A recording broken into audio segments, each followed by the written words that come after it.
Hi friends, आजचा दिवस दिवसासारखा वाटतच नाही. काल रात्रीपासून सुरू झालेला पाऊस काही थांबायला तयार नाही आहे. पण म्हणतात ना, पाऊस असतो म्हणजे काहीतरी चटपटीत व्हायलाच पाहिजे.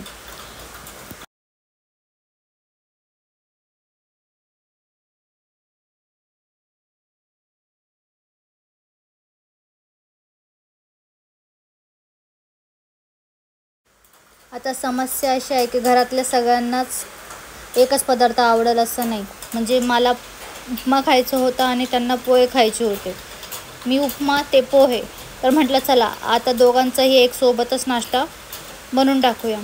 म्हणून मी उपमा आणि पोहे सोबत बनवायला घेतले. मग काय, आम्ही एक देश आणि दोन नाश्ते हा फॉर्म्युला वापरला.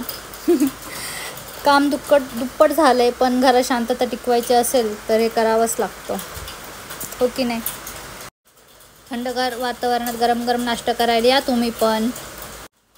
त्यानंतर मी मुरमुरा लाडू बनवायला घेतले.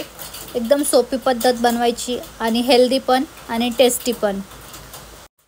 याची रेसिपी मी व्हिडिओ शॉर्ट्समध्ये बनवलेली आहे. तुम्ही ते शॉर्ट्समध्ये जाऊन बघू शकता. मी डिस्क्रिप्शनमध्ये लिंक देईल, तर तुम्ही बघा याची रेसिपी. लाडू बनवताना खूप गरम झालं. फॅन खाली येऊन बसले जरा आणि टेस्ट करून बघते. मुरमुरा लाडू गोड खायचं आहे ना.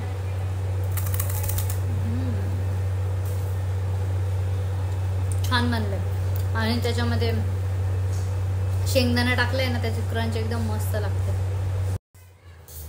हे लाडू आहे ना, माझा 2 नंबरचा भाऊ जो आहे ना, तो नाशिकला अंगणवाडीमध्ये जायचा ना, ज्यावेळेस त्याच्या शाळेमध्ये त्याला भेटायचे, तर तो शाळेमध्ये खात नसायचा, घरी घेऊन यायचा आणि त्या लाडूवर आमचा डोळा असायचा आणि आम्ही तो लाडू घ्यायचो आणि खायचो. तेव्हापासून मला हे लाडू खूप आवडतात, मुरमुरा लाडू.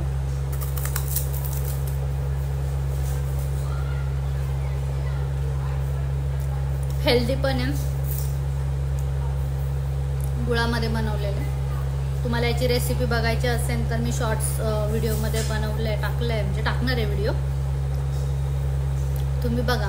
आणि डिस्क्रिप्शनमध्ये पण मी याची लिंक देईन.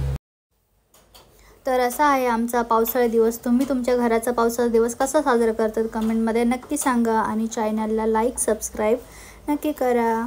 बाय.